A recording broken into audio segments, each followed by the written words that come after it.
allegiance to the flag of the United States of America and to the republic for which it stands, one nation, under God, indivisible, with liberty and justice for all. Thank you. You may be seated.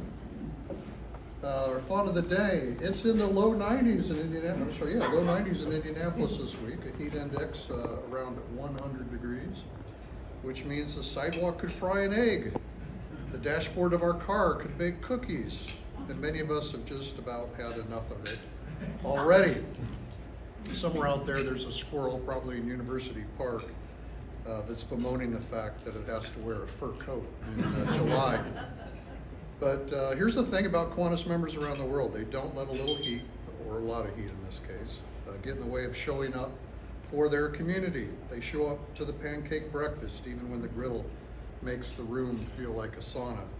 They show up to the park cleanup, even when the only shade in the shadow is the big guy, or the only shade is the shadow of the big guy next to him. They show up to the 4th of July parade in March. That's dedication, or possibly mild heat stroke, or both. So today, as you are sweating through your shirt, just walking from the Columbia Club to your car, remember somewhere in this city, a child, a senior, or a neighbor could use some Kiwanis level commitment.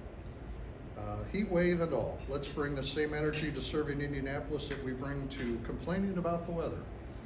And maybe bring an extra bottle of water for them, and definitely for yourself.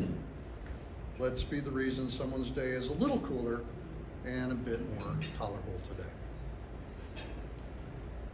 The Foundation's 2027 grant cycle will open in about a month. Please let Bob Lowry know if you have thoughts about how the grants are awarded or promoted. You can also be part of the review committee in August. Club President-elect Wendy Paddock will be attending the Kiwanis, Indiana District Convention in Muncie, Indiana on August 8th to present the Foundation's donation of $7,500 to support Riley Children's Hospital Reach Out Indiana program. This is a statewide initiative to strengthen mental health care and access for kids across Indiana. And I don't know it to be true, but I imagine $7,500 is one of the bigger gifts from clubs to support that initiative. Here's our upcoming speaker program for our in-person Columbia Club meetings that are, as a reminder, the third Thursday of every month. August, we have writer, traveler, and Recenter Indiana Board President Don Kunebel. He's going to join us on Thursday, August 20th. In September, Graham Honecker has arranged for pianist Claire Longendijk to visit on Thursday, September 17th. Also in September, our biggest fundraiser of the year, our Kiwanis Golf Outing will be Tuesday, September 22nd at River Glen Golf Course in Fishers. Eric Steele will be sending out information on that soon.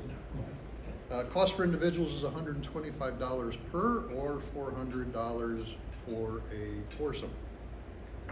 In October, IPS Foundation's Kelly Riley and Indy Health District's Jamal Smith will highlight the major investment being made in Christmas Addicts High School, which includes a state-of-the-art Health Academy lab. This is Thursday, October 15th. Also in October, the mayor has proclaimed October 17th as Coach for Kids Day in Indianapolis, honoring the 40-year commitment of the Salvation Army, WTHR, and Classic Cleaners, making sure children are warm throughout Indiana's winters. Volunteer signups for that will be opening up soon.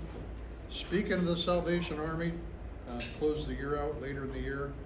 Your Indianapolis Kiwanis Club Foundation will also be providing sponsorship to the Salvation Army's Angel Tree program.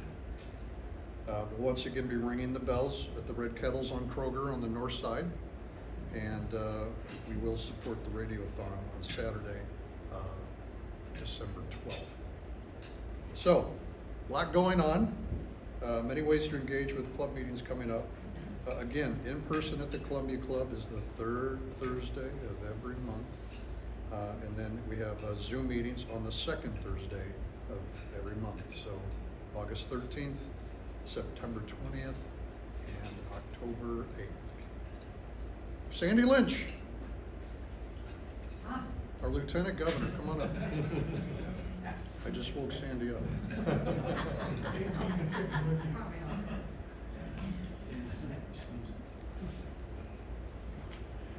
Thank you, and hi, everybody. You think it's hot here, you ought to go to Manila and the Philippines. A quick reminder about our conversation with Debbie Knox. It'll actually be a little informal interview with the president of the Castleton Kiwanis Club, because Debbie and John Ritter are good friends, church friends. So I never watched local news, but I hear so many wonderful things about Debbie Knox. And people have met her and have had excellent experiences. So I've already got 7 names of people from the club are coming. So please let me know if you want to be there. It is next Tuesday, 11:30 start, networking, and it will end promptly at 1 o'clock. So just, if you want to tell me today or you want to email me, that would be either way, so I can add you to the RSVP list. It's at the Castleton Club, and they meet at the MCL in Castleton. Easy it's for Northsiders. I'm sorry? Easy for Northsiders. Easy for Northsiders. Yes, thank you, Kelly. Let's see, what else did I forget to tell you on that? For those of you who don't know about Debbie Knox, she was an investigative reporter, co-anchor, and anchor at both Wish TV and WTTV from 1980 until 2023. So she's got quite a reputation. I was one of the fortunate ones to go to Manila, and I have 4 pages of notes, but I can either talk really fast or I can just, it's all interesting, so let me start and see how far I can get. We arrived on the 22nd of June, and I returned on the 1st of July. So we were there for 10 days. Everything about this convention was exciting and spectacular. I had never been to the Asia Pacific, and if you haven't, you should go. The 2 things that impressed me the most were the organization of the convention. I was just blown away by that. Lots of hard work go into these meetings, but especially when the meeting is on the other side of the globe. I can't imagine the time that was put into this, but extremely well organized. The second thing that impressed me the most were the Philippine people. I have never seen a culture more focused on hospitality. Everywhere we went, the hotel was a 5-star. It was a Marriott, but I had never had that kind of experience. The housekeepers left us towel art and love notes in our rooms. I didn't get that. You didn't get that? Jeff, did you tip? No. Oh, I went to the Bank of China and I got 10,000 Philippine pesos, which is the equivalent of $200, and I thought, I'm gonna spend all of this while I'm here because no one expected tips. In fact, they were almost embarrassed when you gave them tips.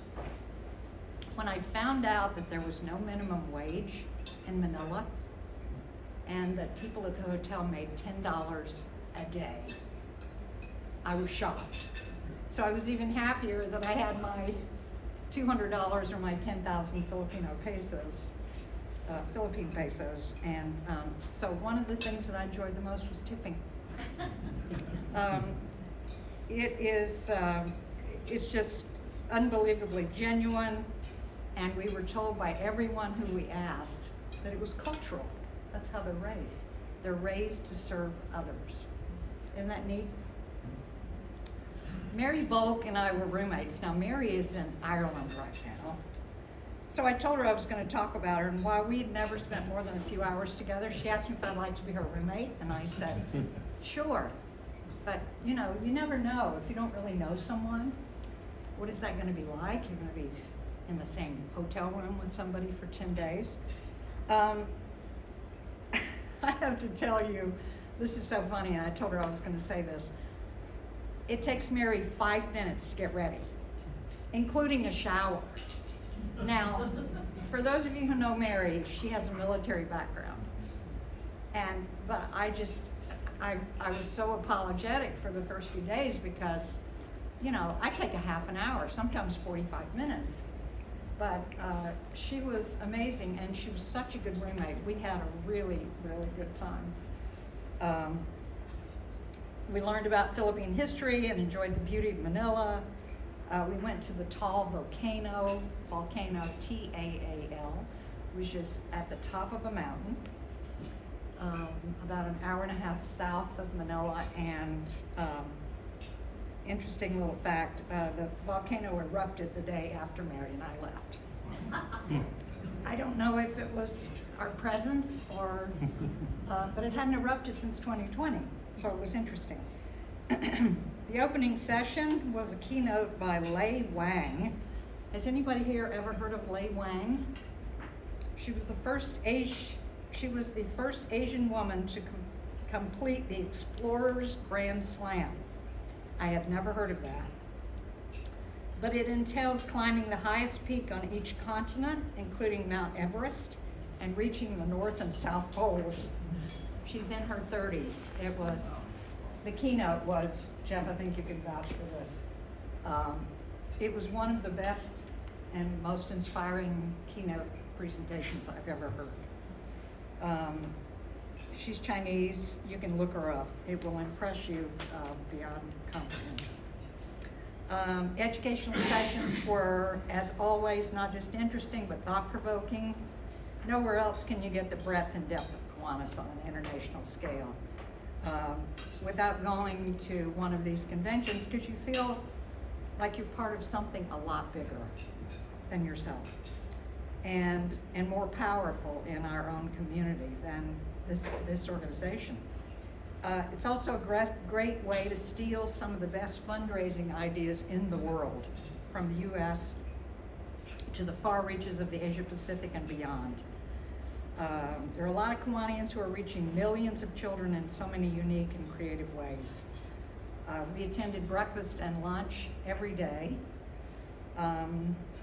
We heard a lot of interesting things, and I am planning to make a list of the top award-winning ideas from the signature projects that were so simple, and the ease of the success of how much money I think one of the Philippine clubs raised $300,000 on a project that seemed, when they put it up on the screen, seemed so simple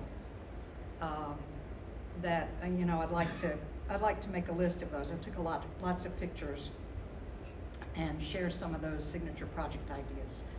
Hope Marks was elected the 2026-27 Kiwanis International President, and Hope is part of our club, my club, the Northwest Indy Club. She zooms in a lot from wherever she is in the world, but she's going to make a fantastic international president, and her term is coming up October 1. Convention delegates chose Kathy Szymanski of Wattsburg, Pennsylvania as president-elect, and Toto Gonzalez of Pampanga, Philippines as vice president. Valerie Brown Klingenhofer of Greenfield, California. Our very own Taka Ogata of West Lafayette. And Linda Ramsey of Martin, Tennessee were elected to represent the United States and the Pacific Canada region as trustees. Jose Ramon Ike, is his nickname, Altavas of New Capiz, Philippines, was elected as a Kiwanis International trustee from the Asia Pacific region. House of Delegates voted on proposed amendments to the Kiwanis International bylaws. The proposed amendment for remote voting was withdrawn and before the convention, so it was not approved. You have to be there to vote. Proposed Amendment 2, reduction of executive committee members, submitted by Kiwanis International Board, would have adjusted the size of the executive committee to be commensurate with the size of the Kiwanis International Board.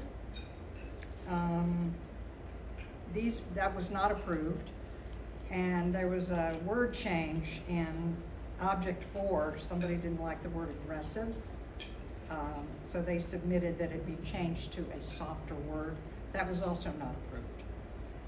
The final day brought one of the most powerful moments of the entire week. I'm not going to read all of this because you can look this young woman up. If anybody has heard of Bana Alabed, she was 7 years old when she started her campaign on, I think, YouTube. She was a child trying to survive the war in Syria. There was literally not a dry eye in the house. It was also, I mean, we heard two amazing speakers. But look her up. It's a wonderful story. She's now 17. She and her family live in the U.S. I'm trying to go fast. She was, just another note on her. She was awarded the prestigious 2025 International Children's Peace Prize in Stockholm, joining people like Greta Thunberg and Malala Yousafzai. I always mispronounce that. The young woman from, I think she's from Pakistan. Anyway, a couple of little-known facts. The Philippines is comprised of 7,641 islands and is 115,830 square miles. It's an enormous country. And I spent a lot of time on the airplane doing this with the world map, you know, turning it around and looking at everything, and it was, I don't know how the Manila location was chosen. Jeff, I'm sure you got the whole story on that, but I was really, really glad to have this experience. The American Cemetery in Manila, which was eye-popping, has the largest number of graves, 17,206 of any cemetery for U.S. personnel killed during World War II. I did not know that. And it holds war dead from the Philippines and other allied nations. And if you'll remember from the history books, the Philippine military and the American military defeated the Japanese after Pearl Harbor. Very impressive. Manila is the most densely populated city proper in the world. I did not know that. It crams nearly 1.9 million residents into a compact area of just 16.5 square miles. Think about that. Creating a staggering density of over 44,000 to 71,000 plus people per square kilometer. Their density is double that of Paris and significantly higher than densely packed cities like New York. And it also, Metro Manila encompasses 16 cities. So, unusual. The Philippines is the only predominantly Christian nation in Asia with a population where over 80% practice Roman Catholicism. A fitting backdrop for the convention. Sorry it took so long, but it was just so fascinating. I wanted to share with all of you my experiences, and we had 23 people, I think, from the Indiana district, so we had a good showing. It was a wonderful experience. Thank you.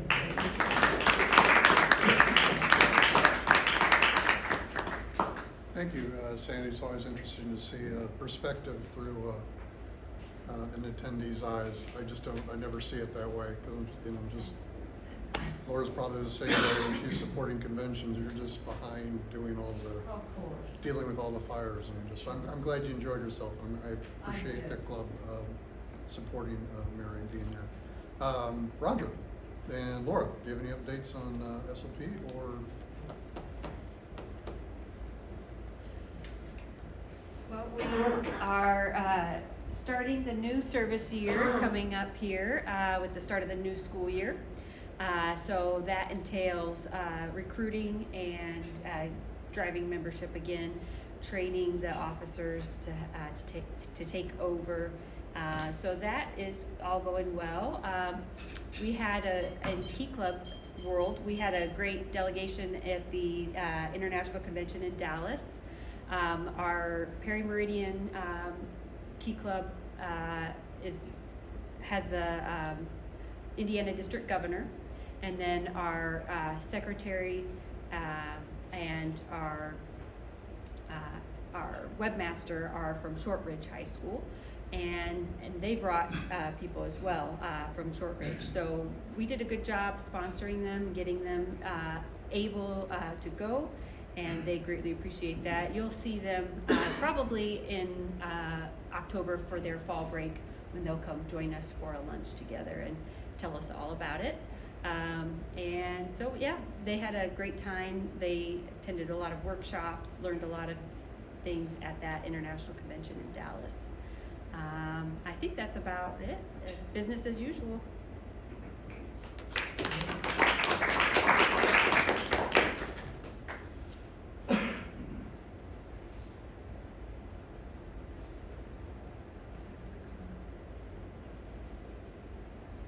Just a real quick announcement, next Friday, the 24th, we're gonna be at Iozo's Restaurant on South Meridian Street, 11:30 for lunch.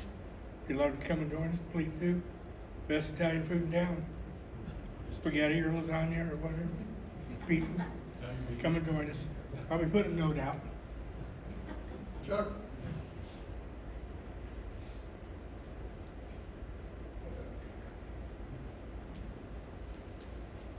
That's good. That's your best sign. That's my, I don't have a good side. So everybody's thinking about round footballs right now, but we're thinking about oval footballs for our football banquet, which is in December. But we're starting to plan our football banquet. Traditionally, we meet in July for our initial meeting, so we're starting to think about that. And unfortunately, the Colts are on the bye week and the first week of December, but we're going to try to get some of them to stay in town, which is hard to do because on the bye week they leave town. So we're starting to plan our December Colts banquet. Thank you. Thank you, Chuck. Steve Farrow. Just a quick update on the scholarship committee. We've developed a survey that we're going to be sending out to high school administrators in the Indianapolis area to get their input on our scholarships. As you all know, we give out over $80,000 of scholarships annually in multiple categories, and we found that the purpose of some of those scholarships may have changed, right? I mean, kids get financial aid from a lot of different resources now, so we want to make sure that ours still have a purpose. So we're getting feedback from the administrators, and we think that'll be really helpful to us. And now, Yeah, please. I get to introduce the Boilermakers. So, yeah. Because you're a Because I'm a Boilermaker, right? And so I have to say that I have a special affinity for the career services part of the university because a longtime employee, Nancy Rockstroh, used to type my term papers for me. Yeah, I think she's retired now, but yeah. But I want to introduce Renee Thomas and Patrick Francis. Renee is Associate Vice Provost for Student and Community Engagement, and she has spent over 35 years at Purdue and is the longtime director of the Black Cultural Center, and it is nationally renowned for performing arts, ensembles, and research tours.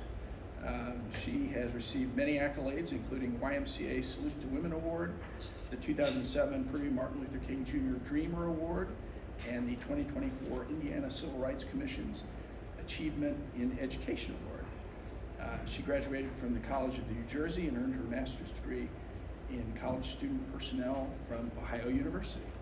And Director of Career Relations, Patrick Francis, leads the integration of career readiness into the student experience through industrial partnerships, work integrated learning, and career connected programming. He returned to Purdue after graduating from the College of Liberal Arts fellow grad, with a degree in communication and spent nearly a decade in industry focusing on university recruitment, international cultural exchange, and operations management. Patrick and Renee, take it away.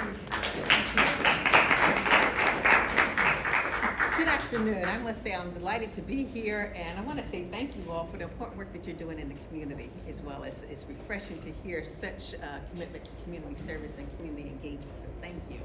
I'm here to sort of talk about Purdue University in Indianapolis. I want to do some level setting as I begin my remarks, is that Purdue University in Indianapolis is an extension of Purdue in West Lafayette. We are not a regional campus, and we are not an adjunct campus. We are an extension. And we are really excited. This is one of the boldest moves for Purdue University in quite some time. And we chose Indianapolis because of the pipeline of the talent. We want to be able to retain talent here in the state of Indiana. Indianapolis is a very rich place in terms of research and academic excellence that exists here in the city. And Patrick's going to talk a little bit more about the industry focus, but one of the main reasons we're here is because of the connections to the various industries that our students and graduates go into. We are also very much integrated within the community. We have a slogan that we say in Indianapolis is that Indianapolis is the campus. It's not just Purdue University along Michigan Street, but the city is the campus, and we really encourage our students to be engaged in the entire city. And then we also have campus connectivity. For those of you who've been on I-65 recently, you probably saw the Campus Connect, which is a 55-passenger bus that does 8 round trip trips. Yeah, that didn't sound right, trips. But eight times a day, we're doing round trips. So students can study here in West Lafayette and go to Indianapolis back and forth, up and down I-65. And our faculty and staff have also taken advantage because we have many of our faculty members that are still living in the West Lafayette community, and they commute back and forth via the Campus Connect. I want to spend a few moments talking about our master plan and our goals relative to the master plan. As you all know, we launched 2.5 summers ago. The separation between IU and Purdue happened. We worked with a consulting firm to develop a master plan for Purdue here in Indianapolis. And there were several things that we wanted to highlight. And one of them was to embrace the historical and cultural significance of the land on which we're building upon. If you look at our footprint of Indianapolis, we're right on the border of Indiana Avenue, which has a very strong historical, cultural connections, whether it's through entrepreneurship, the jazz music, African art and culture. It used to be a very robust community there. We want to make sure that as we expand and grow and develop, we're paying honor to that local and historical context. We're also doing major investments in teaching, researching, and collaborative space. You'll see we've been partnered with Elanco, we've partnered with Eli Lilly, and many other companies in terms of our students actually doing research in those areas.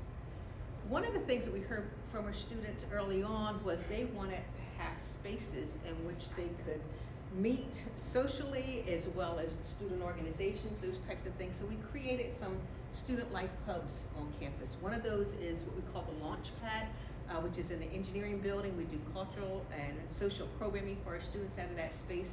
And then this past fall, we opened up the Student Center, which is right on the corner of West Street and Indiana Avenue. That building historically was the Indianapolis Recorder's home. They celebrated their 130th year. It's an African-American newspaper here in town. And we have a wonderful art display to pay honor to that heritage. Network of open spaces. Again, we are very collaborative in our approach to education, so that open spaces are important. And we really wanted to elevate Purdue's identity here in Indy. And I'm hopeful that you've seen some of the billboards that are up, the flag that's up, the Purdue signs that are appearing in newspapers and other media, but we really wanted to elevate our identity. And then we are also committed to building a resilient future.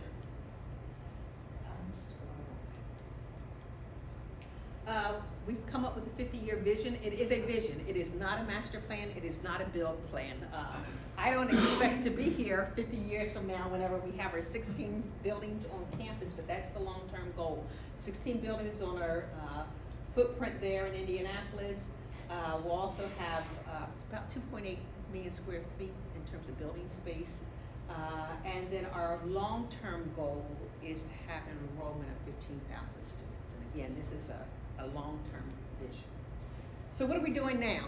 You've probably seen it if you've been down West Street. Our new Academic Success Building is currently under construction. We're probably about 40% complete now. The windows are in, bricks are going up, so we're really seeing a lot of development there. In this building, there will be a dining hall which seats about 400 people. It will be a residence hall, 500-bed residence hall, as well as classroom and meeting space will be in that new Academic Success Building. In addition to the 28 acres that we acquired as part of the launch of the university, we also have purchased some new facilities or existing facilities because, as you all know, it takes about 24 months to build a building, but we needed space immediately. So we have purchased the Student Center, which I mentioned earlier on 520 Indiana Avenue, and then we've also purchased the Canal Square apartments. And we're trying to figure out the Canal Square apartments. We have not occupied that building yet, but we are going to be repurposing that building as well. And there's a couple others on the horizon as well. Elevating the Purdue identity. This is our long-term goal in terms of what we want to look like as a campus. This is the only building that's currently under construction. Everything else is yet to be determined. And then we have the big archway there as well. I wanted to spend a couple moments talking about students in our community. As Steve shared with you, my title is Student Access and Community Engagement. And I tell people I work under 3 pillars: community engagement, K-12 STEM outreach, and student engagement are the 3 areas that I work under. And with our community engagement, we're really doing a lot in terms of meeting with stakeholders, businesses, industries, and civic groups to talk about Purdue and Indy. And that's why I really appreciate this invitation today. It's another one of our community engagement efforts.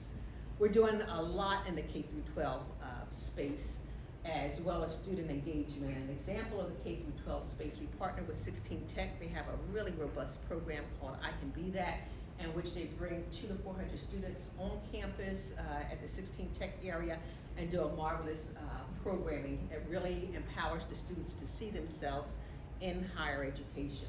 So that's one example. Another example is we partner with IPS middle schools, and they have a Rebuilding Stronger strategic plan in which they want every middle school student to have a college experience, to be on campus. And this past fall, we hosted about 750 students on the Purdue campus. As it relates to student engagement, we want our students to see themselves as Boilermakers. And sometimes, to be quite honest, the Boilermaker identity is difficult here in Indianapolis, so we're really focused on student engagement and how do we get our students to see themselves as Boilermakers. One of the things we did for those students who were staying in the city during spring break, we did a cultural and sports tour. So we started here in Indianapolis, went over to the Motor Speedway, visited the museum, and then took the Motor Coach Campus Connect bus down to Louisville, in which we went to Louisville Slugger Museum, as well as the Churchill Downs area. So that's an example of just providing opportunities for students to have time with each other. So other student engagement activities, bingo. I thought bingo was for senior citizens, but our students love bingo. So bingo was very popular, and then we also did a STEM Lego build with our students. Again, another, just a way for them to come together as a community and get to know each other. I'm gonna turn it over to Patrick Francis. He's gonna talk a little bit more about his area. Thanks, Renee, I appreciate it. And it's a lot of pressure when former President Daniels, now interim President Daniels, is on a podcast talking about Indianapolis with Purdue University in Indianapolis, and he hasn't met the mission quite yet. So, but I'm just gonna jump to that really quick, because I know there's some Mitch Daniels fans in the room. But this was a quote from what he had mentioned from last Friday on a podcast about Purdue and Indianapolis. So it's a call for also partnership, but also just that the work isn't done yet, but it's always important for us to kind of keep true to what we want to do. And I the words came out of my mouth on a call when I was talking to a colleague, and I was like, I think I'm just going to keep saying that. It's like we need to inject the land-grant institution of Purdue into Indianapolis, right? So that hasn't quite. I think that's what Mitch is alluding to a little bit of what we need to do and how we need to be a part of the community, how we need to develop leaders, how we need to develop our industry alongside the city, but also, you know, we're doing a lot of work around students finding their first job and how important that is, and all the statistics show about, you know, they get their first job, it leads to the second job, third job, and the average salary can jump by $3,000 to $5,000 when they start, right? So, you know, Mitch is very, very loyal to Purdue, and legacy is very important, and that's, I think, what Renee and I are both of us and our teams are very excited about the impact that we're making. So I appreciate the time to talk with you today. And I want students to understand that, you know, it's important to get a job. It's important to also be a part of the community and be a good you know, citizen to your community. I'm speaking tonight to a group of 50 students that has gone through a program called Indy Amplified, that there are students from West Lafayette and Indianapolis that have spent 6 weeks together as a cohort in the evenings while they do an internship here in Indianapolis. And so they've been being able to see parts of the city, but also meet alumni. You see, we're one of 91,000 alumni from Purdue that are in Marion and Hamilton County. So just that within itself is its own community. So I'm gonna go back one slide.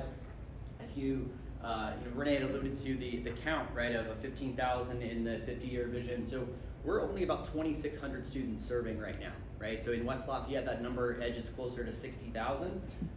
We'll have about 700 new beginners this fall, just over 700. And in the transition, we were following the industry needs, right? So if you see the skyline of industry, you know that life sciences, biotech, motorsports, and sports tech, but also manufacturing are very important, and all of these majors kind of follow that, right? So we're listening to that, but also know that, you know, hospitality, as was mentioned before, is huge, right? So the White Foundation has gifted Purdue $10 million to support full tuition scholarships for hospitality and tourism management students here in Indianapolis, and what a better time for them to come here and see that, and see all these 7 new hotels and all the things that Indianapolis has to offer. So, but in my world, this is what I run. Seems like a great group that has a lot of camaraderie, and so we've developed a year ago, the Indianapolis Career Council has some iterations in West Lafayette, and there is a counterpart to us, but our goal and vision is that we're also you know, trying to launch Purdue in a different way, and knowing that engineering has been around for a long time, but in the history of Purdue's engineering, they've never had a requirement collectively within the college to complete an experience, get an internship. They always do, right? Co-op has been around for over 70 years at Purdue. Internships are plentiful, right? But so we said, okay, well, how can we differentiate with Indianapolis? So we're going to guarantee them. So we have 650 students that have opted into our guaranteed work experience. I'm going to jump to that real quick because I'm kind of going off script, but the Guaranteed Work Experience program and in the College of Science as well. So with our new class, we'll have probably over 1,000 students that are looking for opportunities, not only in Indianapolis, but anywhere across the country. So we know that Indianapolis may not have that many opportunities yet, but we want to make sure that we also have a network and a pipeline in preparation for them. So we're committing to teaching every single one of those students in those colleges a professional development seminar where they develop a LinkedIn. They don't use AI to write their resume. They can use it as a resource, but they don't use it completely. And for us to also make sure that they're able to get out and feel a little bit uncomfortable in the city, but know how to communicate and how to network and how to remember to connect with people afterwards and follow up and things like that. So that's the bulk of what my work is right now. So we're about a 40% placement rate of our second cohort in this. And so we're looking towards trying to build more partnerships and kind of like landmark partnerships as well. We're working very closely with Rolls-Royce on an apprenticeship program that will allow students to start working there in some of their sites within the sophomore year, right? So they would do part-time work for 5 semesters and full-time in the summer. So just think about that financially as well, the commitment from the industry, but also the ability of the student to have that in their pocket if they can't be working on campus and things like that. So we know that there are barriers there. One thing about Indianapolis that I live in Speedway, but I struggle with is just gonna go back really quick, is also that you know that there are barriers with transportation, right? If we have an out-of-state student that doesn't have a car, so we're trying to find ways in which we can harness the city, shrink the city, as our senior vice provost says a lot to us about how we can get students out and into the city as well. So Renee had shared her kind of pillars, and ours are career readiness, campus collaboration. The council that I work on includes folks that are not in the career space, but want to bring that into the university residences, to learning communities, to also student life, to academic advising. So the way that we can be nimble in Indianapolis and the way that we try to work together, because in West Lafayette, as a West Lafayette grad, you're working in an office of 5 to 10 people. Here, it may be one person, so we have to work together, right? And then looking at the partnerships, but also looking beyond just the standard internship and how folks can build their network, even if I always say, if they're not ready to hire, they can engage with us, right? So they can give back time, they can open their doors for site visits, they can do all different types of things that students would do in I guess their professional world in a way, but also looking at how we can make sure that, and we gotta remember, these are 18, 19, 20-year-olds, they're still developing, and they're also have a really great opportunity that West Lafayette offers in a different flavor, right? So the ability that we also have is to give the Purdue education on a smaller scale. When you go to West Lafayette, it feels like Grand Central Station sometimes in between that quarter to the hour and then like that time of passing period. I spent 3 years, and Renee still lives up there, I spent 3 years working there, commuting there, and it just feels like it's booming at all hours for sure. So for us also, I think that the other thing is this is going to come out in our new impact report, is really trying to understand, when you say industry, it means a lot of things, right? So we're trying to build programs like I mentioned, Indy Amplified. Taryn was a first-year student from the DC area, got an offer at Lilly. Wasn't sure if he was going to take it. I said, Taryn, you're definitely going to take that job. You're going to take that job? And he's like, I don't know. And so for us as a first-year student, usually they go home, right? So this summer, I was delighted because he's a very bright student. He's mechanical engineering. He's working at Tesla, right? So he's in Fremont, California, helping that facility there. They make all the Teslas there, but they're moving to transition that to the robot facility. So he's seeing innovation that is, he saw a lot at Lilly, but he's looking at it from a different angle, and who knows where he will end up. But we have to be okay with that, because that many students, we know that they all can't stay here, but he's going to come back and remember that experience, hopefully, that he got that first job and then on to the next one and see more of that. So Joey is another great example of a student that, and he will not live this down, but he's like, I like Indy. It's like a small San Francisco. And I was like, okay.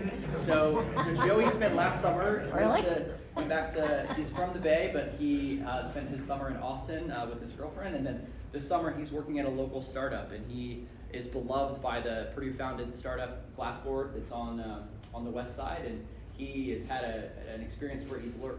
One of the things that we're expanding upon just beyond summer internships is doing this part-time work while they're taking classes. So we're looking at how we can be flexible with our scheduling and classroom spaces that we're adding on in our new building, to where students can do that, where it's maybe a Tuesday, Thursday, that they have the mornings off, or how we can look at that. So that's not something that would ever really be possible in West Lafayette, but here in Indy, it's important for us to make sure that we are not just just replicating the model completely. So those are two kind of cool stories about the students, and then we've been able to, as Renee alluded to, the site visits. Rolls-Royce has been a great partner. We took two visits there on the far right. We've taught almost 1,100 students in professional development coursework, and we bring in guest speakers for that. There's supposed to be a timer on there that I didn't know. They're trying to get me to get done, I guess. But some of our key priorities, and this is what one of the things that President Daniels has tried to emphasize now, is the enrollment, right? How do we make sure that families, parents, school administrators know what Indianapolis is about? We would love to see more students from IPS, from Hamilton County, choose Indianapolis. We would love to help any student that is, and has a financial barrier that wants to maybe commute to campus. We are still, that was historically at IUPUI, that was what the legacy, a lot of the students were commuting there or they were working. We would love to bring in that type of student still. but still offer, you know, everything that a college campus and a Purdue degree can take you to get to, right? So Renee's doing amazing work. Our admissions teams are out there and trying to promote that. And President Daniels' West Lafayette Plus on that slide that I showed is really trying to get West Lafayette students down here as well, to think about how you could do an interdisciplinary senior capstone or senior design, and then be working at Lilly or Lanco or any of the big companies, right? So or small companies, mid-sized companies, they need the support too. So we're doing a lot of things to try to ramp that up, and also give access to the Purdue talent that maybe some they don't feel like they can get at career fairs in West Lafayette. So and we're looking also to do this as an economic development piece as well. Having, you know, we now have the largest mechanical engineering enrollment in the country, right? So mechanical engineering can basically be multidisciplinary, you know, multifaceted. They can be a consultant, or you can do process engineering, right? As a comm major, that's about the extent I can get. So, but no, they are very well sought after. So we're trying to also make sure that we are utilizing the data. If you're not aware of the billboards that Renee was talking about, but we are number 3 public university in the country for co-ops and internship. We are number 6 on total ranking, and we are and thank you to President Daniels for this. It's been frozen almost since I graduated, we are the lowest cost of tuition out of all 27 of those schools in the country, in-state and out-of-state. So it's a really great value, but I know you mentioned scholarships. In engineering, it's very competitive, right? So sometimes we lose students because we don't have enough scholarships in that space. So there's a larger conversation on that, but even though it is, we are cheaper, but some schools are able to tap into more scholarship dollars than we are. So we're really proud of those numbers, right? And we continue to climb over the past couple of years, and so we're really looking forward to seeing how Indianapolis can grow. I was just thinking as I was looking down the circle, we did the Paint the Town Gold event a couple of years ago, just to see where we've come since then is truly phenomenal. The bigger thing I just mentioned earlier about this is getting more students here and getting more students to stay here, partnering with the Chamber on a first-year experience and getting students out into the city. They do amazing work for interns. Their Fast Forward event that happened at Big Career Field this year. If you're not aware of that program, or if you're a local business entity, they do a lot of great things there to get young adults and just exposed into the city. They give us free tickets all the time, so very happy about that. But we are, it's not something we're as proud of. We are one of the top exporters in Indiana of talent, right? We know 65, in engineering and STEM, I should say, about 60% of the enrollment is out of state, just because of the competitive nature. But overall, we definitely want to do a better job of keeping our talent here. And I think rather than being in a college town, being in an urban campus, we definitely have a lot of opportunity to, get students here in professional master's programs and 4+1 programs. So we're really excited about that as well too. How can you get involved? Renee has a bunch of initiatives. I've got initiatives. We partner, her team and I, one of Scotty's from her team is on the council with me, but so we have guest lectures if you're looking from a business standpoint, or you would like to get engaged on campus. Our students love to volunteer. I remember we were working at a local church near campus, and one of the students looked at me and said, "You do this every weekend?" And I was like, I wish I could, but I do have other obligations. But I think that there's other opportunities, where these students could see just a different perspective, right? And so that's something that we would love for them to get involved in. But like I said, site visits, we have our own career fairs and things happening here. But alumni and networking events, they'd love to hear from different stakeholders in the community that don't have to be the same type of alum either. They're hearing that journey. We created a lecture called 4 Years to Full Time, where alum come in and talk about what they did every single year, talk about their challenges, adversity, but also their wins and how they got to where they are. Just literally breaking it down by semester and each year for students really helped in how they got to where they are. So we've had a lot of community members reach out to us about different engagements, from banks to different establishments, to try to see how they can give back and be a part of it. We're only growing, right? So the thing is, it will work. We will make sure that it does work. The Board of Trustees is very much behind it. This capital investment of the new building, there's nothing else like it that's happening in West Lafayette, where you can live, learn, eat, shop at the team store, go to help with admissions tours, all in the same building. That building that we did share, that will be open to the public. So maybe there's a luncheon that we could have there in the future in 2027. We'll be a servery open to the public that would be kind of a mixed use space there. So happy to take any questions, hang out, but that's all I have from my standpoint. We get into a lot of the data about what we're doing with students, but again, thank you for the time and happy to answer any questions or anything afterwards. I could leave my contact cards if you want to, but thank you. Yeah. Patrick, Eric and I are both involved with the Indianapolis Motor Speedway. Yes. At various places. They have a really involved internship program, the safety patrol. Uh-huh. Are you plugged into their internship program? Yep, yeah, so Corey Dove leads their talent program. She comes to campus and she'll be at orientation and talking to first year students, but yeah, they've been highly involved with our program, and we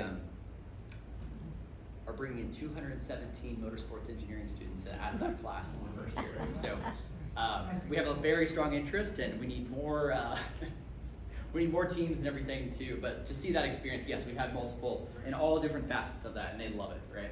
Yeah. I'm interested, I didn't realize that this is not an extension. So this is, Indianapolis is part of West Lafayette. For all Correct. intents and purposes. Yeah, one campus, so same academic rigor, so we don't have deans here. All the deans are overseeing Indianapolis, they have a site director. So when you go to apply on August 1, the Common App, you choose, I want to do mechanical, and you choose West Lafayette or Indy. So that all of that academics Well, are. I have a question. Yeah. It might be a multiple part question, but Sure. so I have a incoming junior in West Lafayette in the School of Communications, the Ryan Lamb School of Communications. After his sophomore year, we thought he was just going to do manual labor again in the summer, and we encouraged him to send some resumes out, and we were shocked. He got 2 offers, and so he's working at WISH and at WIDC. And now our challenge is, coming in the fall, they both want to keep him working, right? And so we're faced with him driving, 90 or 100 miles back and forth. I just wonder, are they going to expand any of the offerings in Indianapolis so that he can potentially come down here senior year and just? Yeah, get my card. He can be patient 0 for us to tell President Daniels that was the first one, right? So, but no, that's the goal, right? So we could live it. We have got the residents at Luxon Capital. Also, we have students that are living there, could live there if he was wanting to have housing. Yes, and he could work with the school honestly to see if he could do an independent study or what classes could be offered online. That's also the goal too. Now we are Also, expanding. Yeah. Catch that campus connect so he doesn't have to drive back and forth. That's Yeah. true, right? Yeah. Every 2 hours. Nice, all right. Yeah, so it drops right there, just right behind Innovation Hall on Michigan. But that will be expanded, but also there is plans to add majors from the business school, bring in civil and construction in 2028, because we're on the 2027. But yeah, there will be expanded programming for sure. Fantastic. That's what you want to be known as, patient 0. The campus so. connect. He would like that, wouldn't he? Oh, he'd love that. He would love being the first. Yeah. Patrick, Renee, thank you for joining us Of course, today. yeah. We're going to be making a donation in your honor to the Healthy Soul Food Culinary Art Foundation. They empower youth and strengthen communities through hands-on culinary education, wellness-centered training, and pathways to economic opportunity. So thank you again. Appreciate it.